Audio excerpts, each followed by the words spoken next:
الصراط المستقيم صراط الذين أنعمت عليهم غير المغضوب عليهم ولا الضالين. الحمدلله رب العالمين والصلاة والسلام على أشرف الأنبياء والمرسلين وعلى آله وصحبه أجمعين. أعوذ بالله من الشيطان الرجيم. ومن يتق الله يجعل له مخرجا ويرزقه من حيث لا يحتسب ومن يتوكل على الله فهو حسبه إن الله بالغ أمره قد جعل الله لكل شيء قدرا. اللهم صل على سيدنا محمد وعلى آل سيدنا محمد. Yang saya hormati dan dikasihi Tuan Imam serta jemaah sekalian, insya-Allah kita sambung perbincangan kita berkaitan dengan sahabat Rasulullah, iaitu Adi bin Hatim At-Ta'i.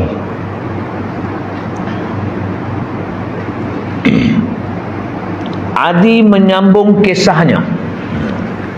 Ini selepas dia dapat berita adik dia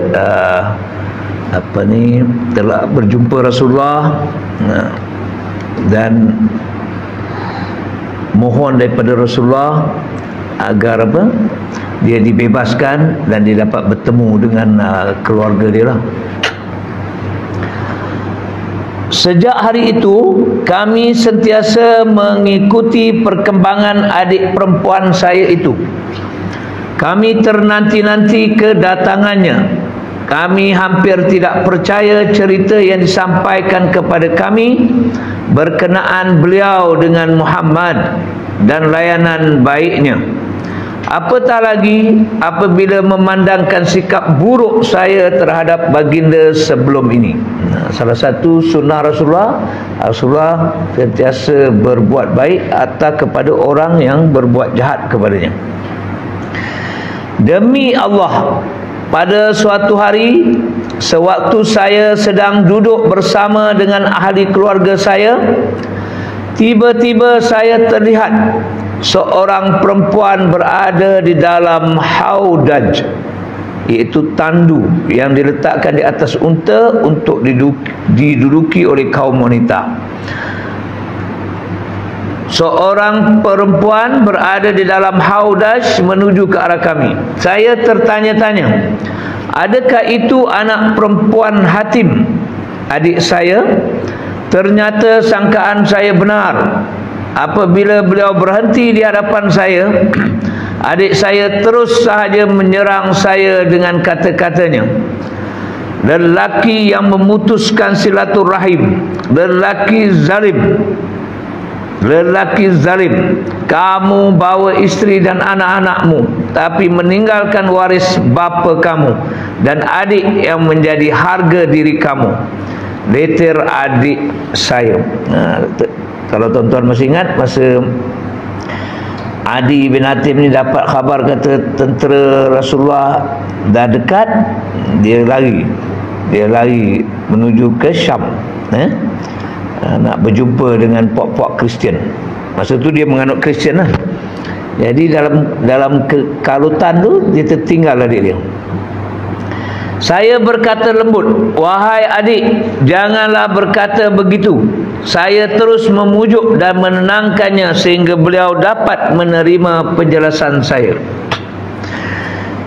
Kemudian adik saya menceritakan kisahnya kepada saya. Ternyata cerita mengenai Rasulullah SAW adalah sama sebagaimana yang telah sampai kepada saya. Maka saya meminta pandangan adik saya.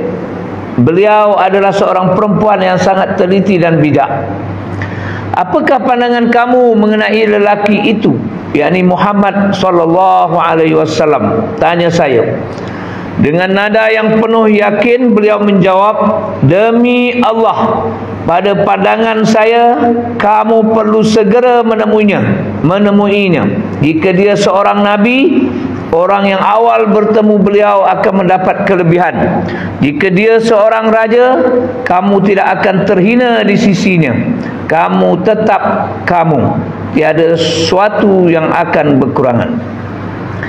Satu yang kita perlu ambil ibrah ataupun pengajaran daripada cerita ini ataupun sirah ini ialah kita lihat bagaimana adik kepada Adi bin Hatim tu, bila dia bertemu Rasulullah, dia dah ada satu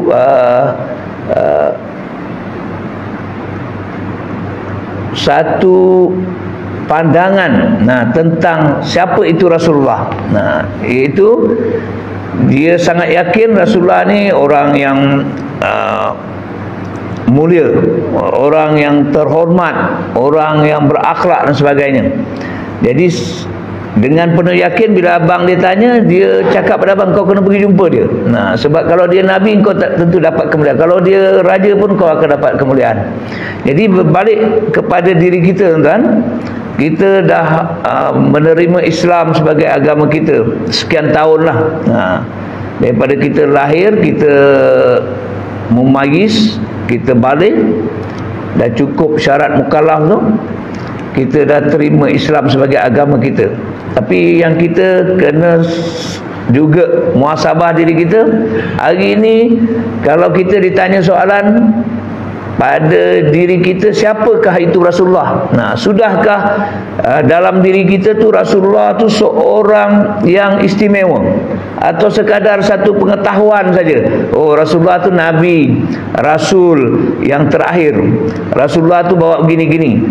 Dah terkesan tak dalam pemikiran kita, dah terkesan tak dalam hati nurani kita, Rasulullah tu memang sangat istimewa lah dalam hidup kita.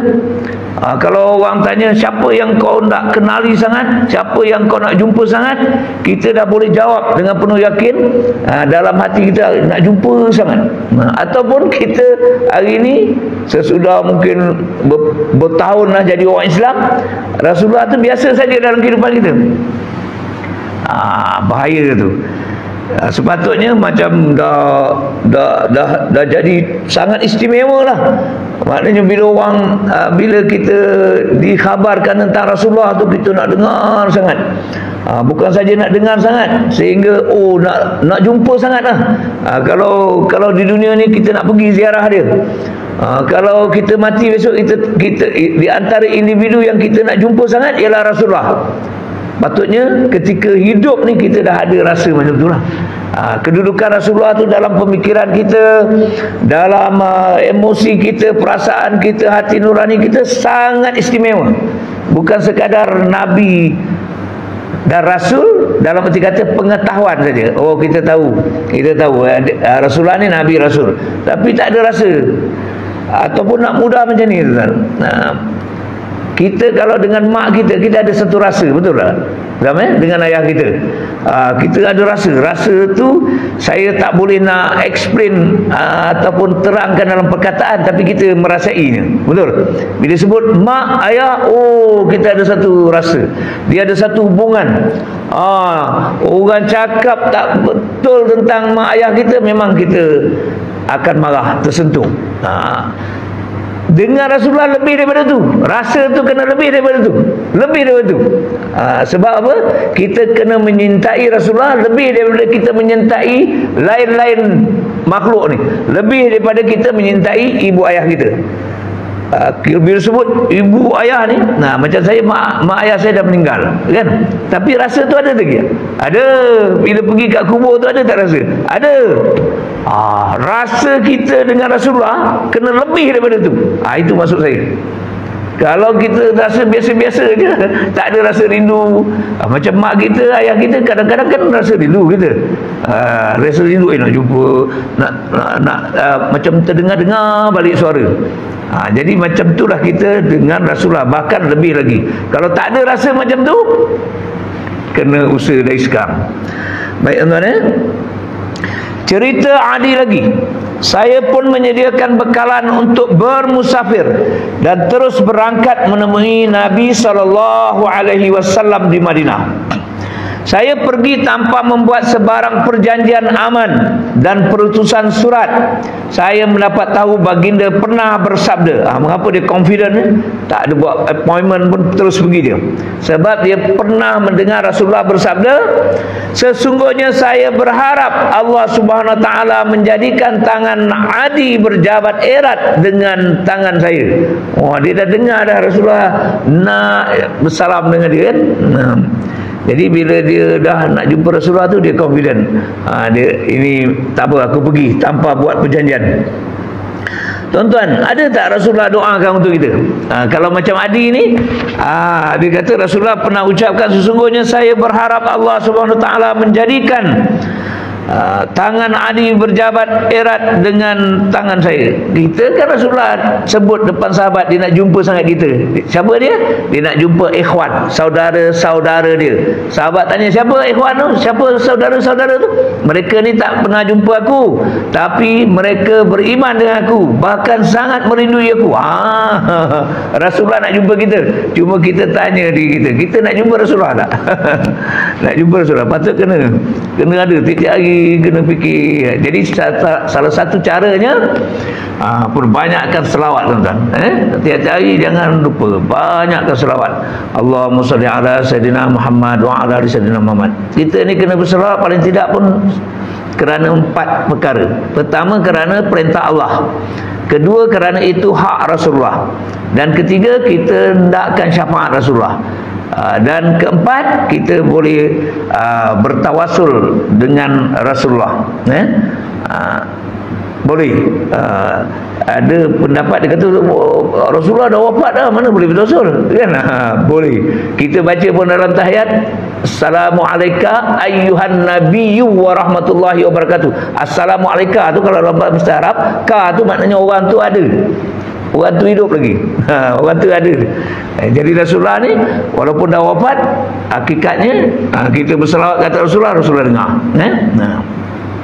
Dan tahu siapa berselawat tu. Bukan tahu siapa saja yang berselawat tu, tahu siapa bapak dia, siapa mak dia. Jadi tuan-tuan, insya-Allah Rasulullah juga pernah doakan kita. Macam mana? Satu hari Sayyidatina Aisyah minta Rasulullah doakan dia. Kan Rasulullah doakan supaya Allah ampunkan dosa Sayyidatina Aisyah ni, yang dahulu dan yang sekarang, yang dia apa? Yang dia yang dia tahu ataupun tak tahu. Sayyidatina Aisyah punya seronok. Bila Rasulullah tanya, mengapa dia begitu gembira? Mana tak gembiranya Rasulullah doa macam tu? Rasulullah kata, itulah doa aku untuk umat aku tiap-tiap kali aku selesai sembahyang. Tuan-tuan, kita cuma nak penuhkan syarat je. Kekal beriman. Kekal beriman dan beramal soleh. Rasulullah ada doakan macam-macam untuk kita. Tapi kalau Rasulullah ada doa macam-macam untuk kita, tapi kita sendiri tak ada keinginan untuk memenuhi syaratnya, tak dapat juga. Macam ni kan, Rasulullah ada doakan untuk Adi ni lama dah, tapi Adi tak mau jumpa Rasulullah. Dia tak dapat lah. Tapi bila dia jumpa Rasulullah, dia dapat. Begitu juga Rasulullah ada doa untuk kita, tapi kita penuhilah syarat tu. Syarat dia beriman dan beramal soleh. Macam kita duk baca dalam surah Al-As kan?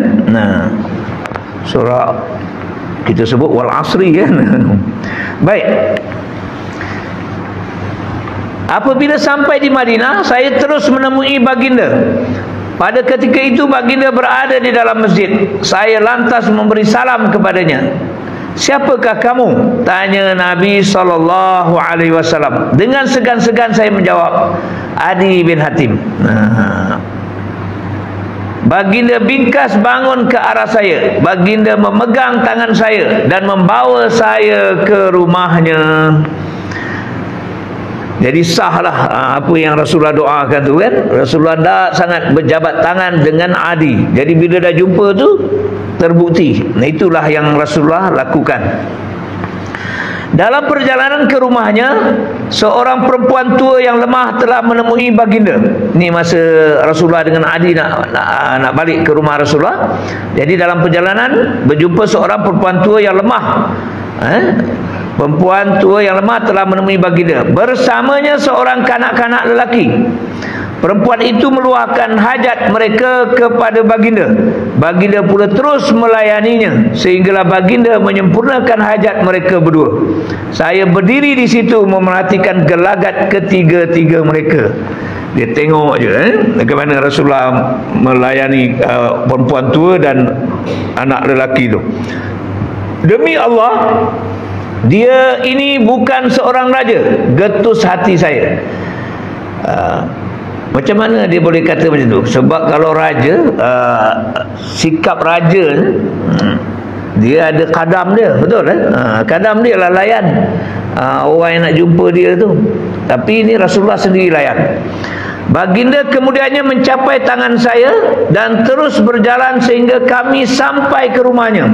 Baginda mengambil sebiji bantal kulit yang disumbat dengan gentian kulit kurma. Baginda memberikannya kepada saya sambil berkata, silakan duduk di atas bantal ini. Saya merasa malu kepada baginda. Saya berkata, bahkan tuan yang duduk di atasnya. Nabi SAW berkata, bahkan kamu yang duduk di atasnya. Saya mengikut kehendak Nabi dan duduk di atas bantal itu. Sementara Nabi SAW duduk di atas tanah. Kerana itu sahaja bantal yang ada. Sekali lagi saya berkata kepada diri saya, demi Allah ini bukan gaya seorang raja. Rasulullah dalam satu peristiwa lain, Rasulullah tengah bagi kuliah, tiba datang seorang lelaki ni. Lelaki ni ada kedudukan dalam masyarakat. Walau masa tu dia belum Islam ni. Rasulullah ambil dia punya rida ni, Rasulullah bentangkan supaya dia duduk atas tu. Karena kat rumah ada bantal, dia bagi bantal. Kalau ibarat kita lah, kalau tetamu datang rumah kita, Pak Aziz, kita ada sofa lembut, boleh duduk untuk 5 orang. Yang datang 5 orang. Maknanya kita tak duduk kat situ lah, kita duduk kat kursi keras. Itu kalau kita nak ikut sunnah betul lah. Tapi kalau kita ada sikap raja Bali, kita duduk kat situ kan. Duduk. Dia kalau Rasulullah suruh tetamu dia duduk, baru dia duduk. Dan Rasulullah suruh tetamu duduk beralaskan alas yang istimewa. Kalau kat rumah kita kan, setengah rumah tu macam air dia punya tu kan, macam air pasal satu.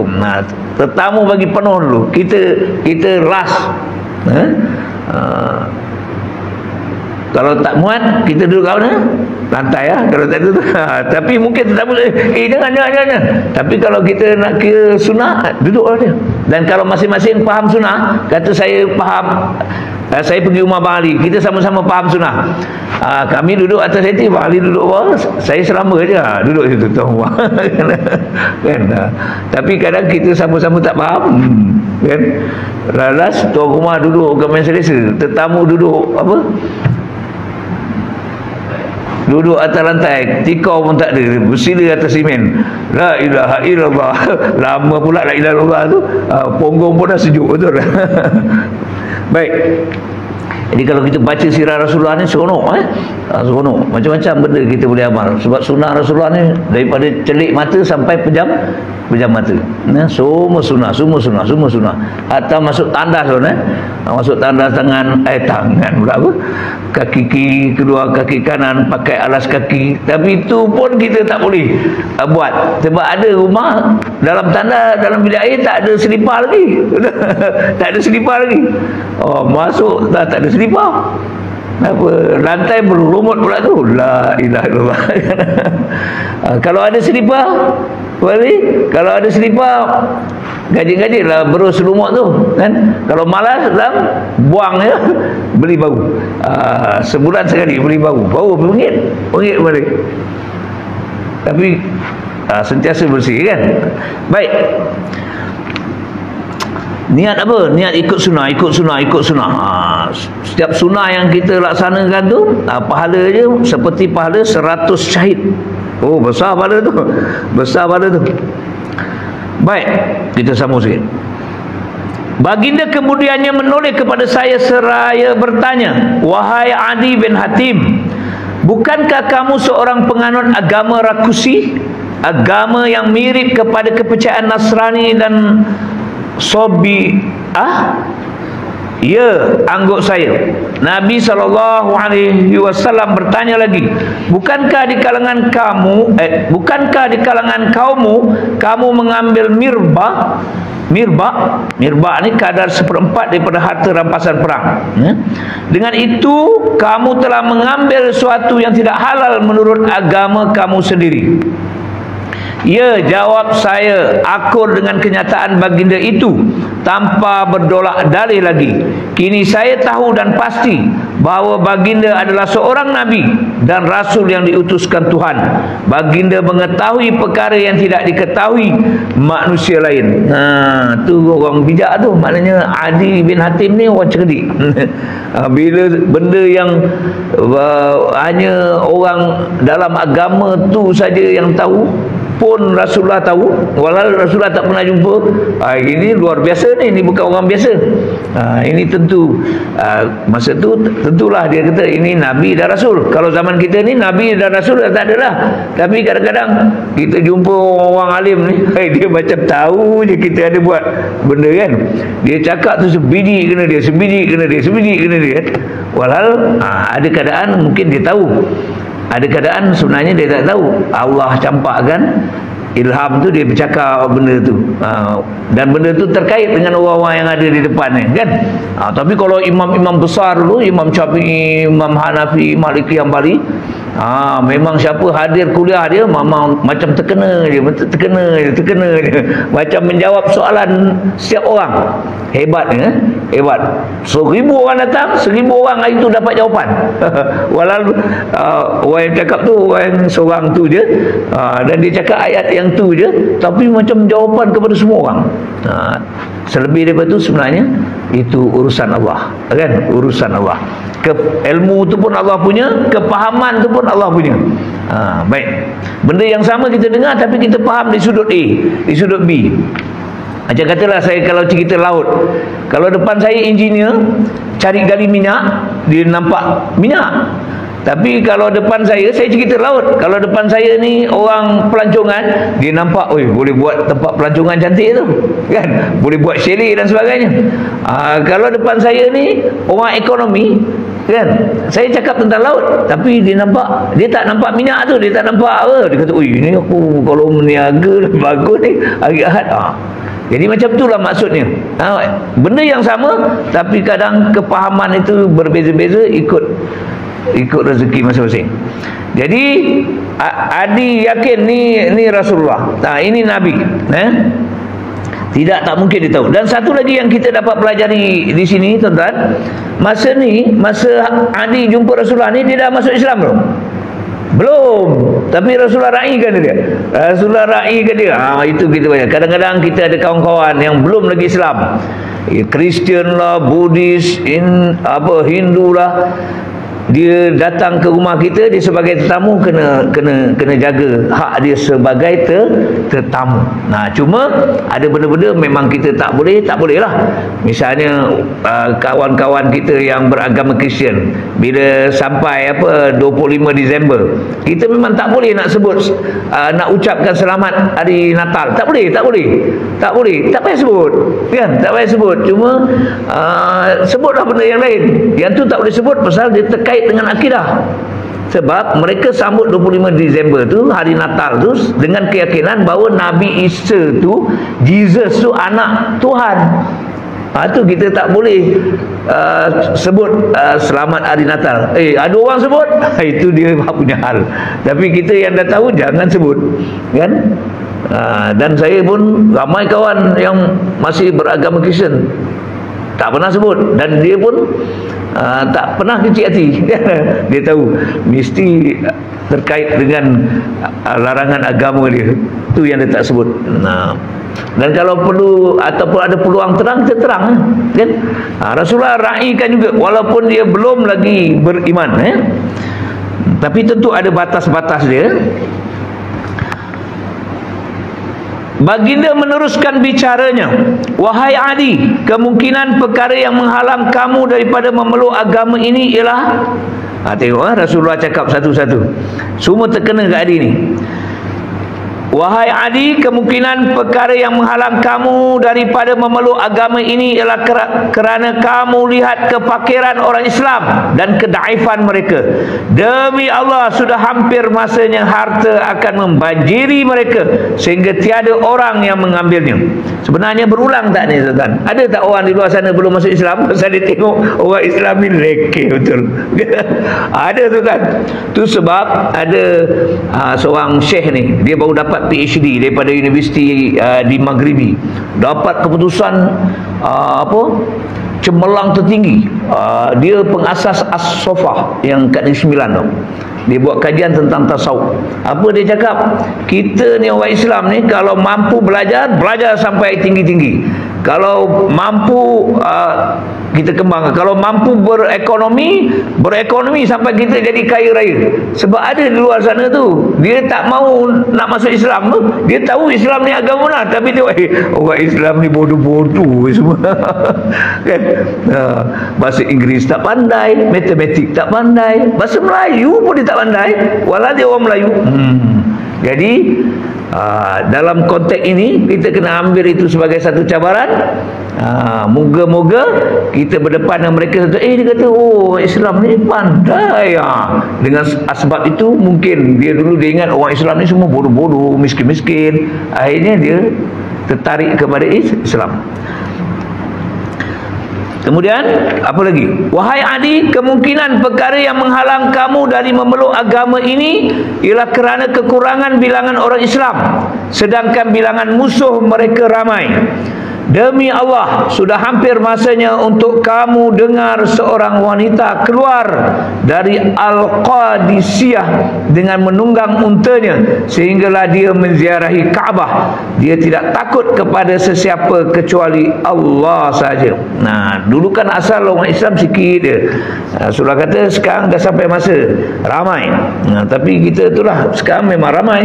Tapi Rasulullah juga ada kata akhir zaman ni orang Islam yang ramai itu ibarat buih di laut.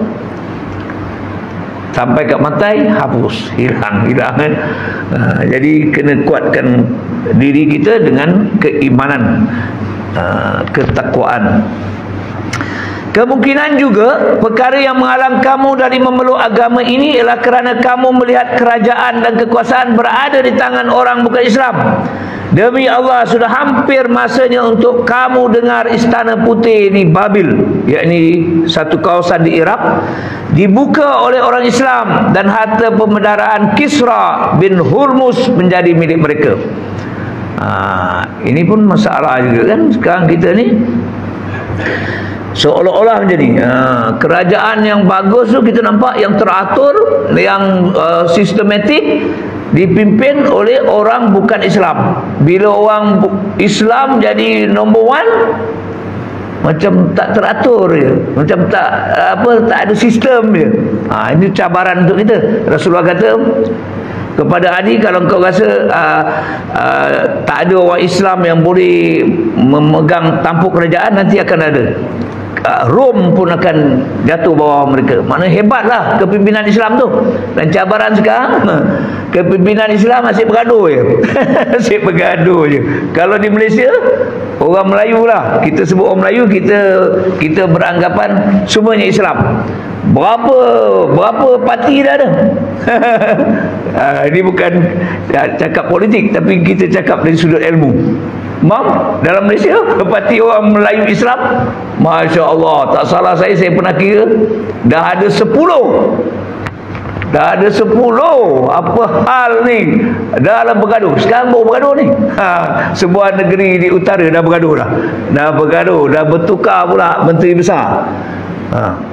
Yang negeri yang ditakbir oleh orang bukan Islam, kalau dia dah jadi ketua menteri sampai habis penggal, saya sebut tu Pulau Pinang yang ditakbir oleh DAP, dah berapa penggal lah. Mana ada ubah? Kalau permulaan penggal tu acong, sampai pilihan raya yang akan datang acong juga. Kita Allah bertukar-tukar. bertukar-tukar. Jadi mana orang nak percaya kita? Kita takut kita berdosa di sudut itu. Orang belum masuk Islam ni nak ke Islam, tapi dia orang kalau dapat kuasa huru-hara tak sabar nak tunggu sampai 5 tahun. Cabaran untuk kita harap kawan-kawan yang terlibat dalam politik fikirlah, secara tidak langsung kita memberi gambaran yang salah kepada orang bukan Islam, bahawa bila orang Islam duduk atas, dia duduk bergaduh lah, dia duduk bila aku nak ambil tempat dia, bila sedangkan orang yang bukan Islam, kita ambil contoh Singapura. Singapura, Lee Kuan Yew pegang sampai dia tak larat, dia pas dekat gotong, pegang sampai tak larat, bagi pula ke anak Lee Kuan Yew. Lepas tu dia pun dah tak larat, dia pas. Tak ada kacau-kacau. Kita yang 1 tahun tu Perdana Menteri ke-7, lepas tu ke-8, lepas tu ke-9, dalam tempoh 5 tahun. Malu betul. Jadi sedangkan Rasulullah dulu pernah cakap pada dia, dan kau kata tak ada orang Islam akan duduk sebagai number 1, nanti akan ada Rom pun kata tu. Jadi kita ni bercanggah dengan apa yang Rasulullah sebut. Rasulullah kata hebat orang Islam tu, tapi kita menunjukkan seolah-olah orang Islam ni bila dapat kuasa lupa diri, kan, saling ingin menjatuhkan. Nauzubillah, kan, nauzubillah. Harap keadaan akan pulih lah, akan pulih, khususnya di negara kita.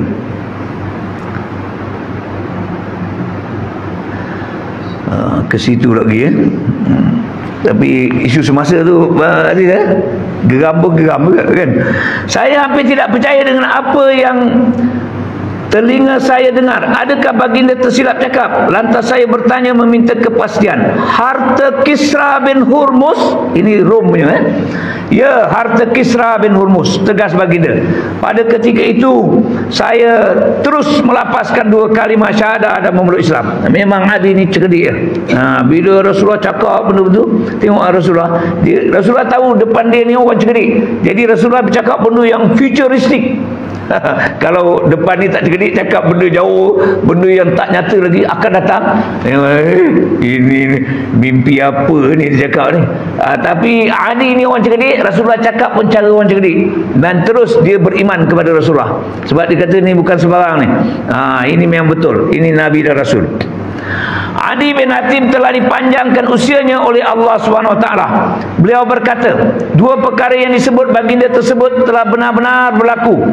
Hanya tinggal 1 saja lagi yang belum terjadi. Demi Allah, ia pasti akan berlaku. Dia yakin. Memang kena yakinlah dengan Rasulullah. Beriman dengan Rasulullah ni tak boleh ada syak, tak boleh ada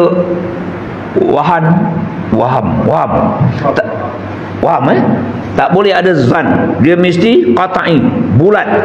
Tak boleh ada walaupun 0.0000001% ya ke? Tak boleh. Tak boleh, kan kita ada ustaz ajar hadis tanda akhir-akhir zaman, kan. Itu kena yakin 100%.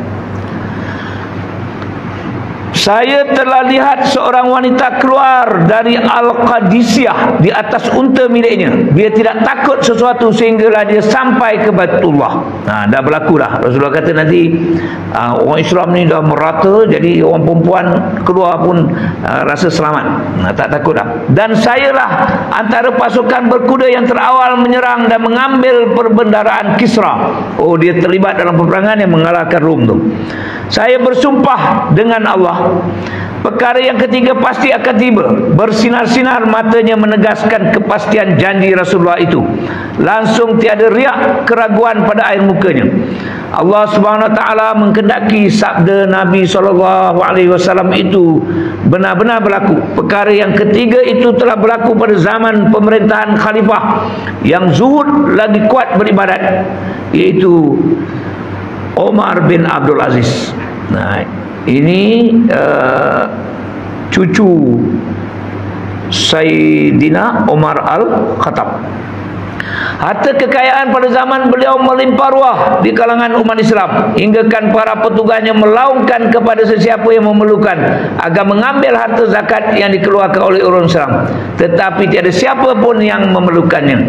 Benarlah sabda Nabi SAW dan sumpah Adi bin Hatim telah tertunai. Dan tuan-tuan, untuk kita akhir zaman ni ada satu lagi. Rasulullah kata akhir zaman Islam akan kembali dagang seperti mana awalnya dia dagang. Adalah huraian dia kan. Dan juga nanti di akhir zaman akan datang Nabi Isa dan akan datang Imam Mahdi. Ni benda ni sangat sensitif. Nah, kita tahu urai lebih-lebih ya. Sebab ramai orang mengaku dia Imam Mahdi. Tapi bila datang Nabi Isa dan Imam Mahdi ni, besok berlakulah sekali lagi. Orang kehidupan harmoni, semuanya, tanaman hasil luar biasa memang. Dan ketika itu Bang Ali duit kita tak laku dah, semua orang dah berduit dah. Jadi kalau nak bagi sekarang. Bagi sekarang. Esok tak laku dah duit kita, semua orang kaya. Akan datang balik sekali lagi. Asal dia macam surah cerita, penutup besok macam tu. Orang semua kaya. Nak bagi Bang Aziz, nak bagi pisang, saya kata saya pun ada pisang. Nak bagi apa, saya pun ada apa. Nak bagi kereta, saya pun ada kereta. Nak bagi duit, saya pun ada duit. Tak habis ni, nak bagi. Jadi tuan-tuan, tunggu. Kalau panjang umur kita sampai masa tu, betul lah Rasulullah cakap ni. Memang betul pun. Kan? Kalau kita tak sempat pun pada masa itu kita dah meninggal, sekarang ni kita kena yakin memang itu akan berlaku. Kalau tanya saya yakin tak? Yakin. Dan apa cita-cita kita? Kalau Allah panjangkan umur, kita minta kita berada dalam kumpulan itu. Kumpulan yang menegakkan Islam. Bukan sebagai penumpang, tapi sebagai dia punya tonggak. Setakat yang kita mampu buatlah, ikut kemampuan masing-masing. Okey tuan-tuan, InsyaAllah kita dah tutup. Baguslah tahun ni habis tentang sahabat ni. Nanti kalau panjang umur tahun depan, berapa hari lagi tahun depan? 2 hari dia. Tahun depan masih kita sambung dengan sahabat yang lain. InsyaAllah habis buku 1 ni, kita sambung buku 2. Moga ada manfaatnya. Saya ingatkan diri saya dan tuan-tuan, jadikanlah Rasulullah, sahabat Rasulullah ni sebagai idola kita, ikutan kita kan. Kita baca tentang sirah mereka ni, kita niatkan, ya Allah, moga apa yang kami baca ni Kau beri pengetahuan, kepahaman, keyakinan, dan Kau jadikan mereka ni sebagai ikutan kami hingga akhir hayat. Bukan saja-saja nak belajar ni, bukan saja-saja belajar, nak jadi ikutan. Tak boleh buat semua, jangan tinggal semua. Kita tangguh dulu dengan tasbih kafarah dan suratul Asr. Subhanakallahumma wa bihamdika asyhadu an la ilaha illa anta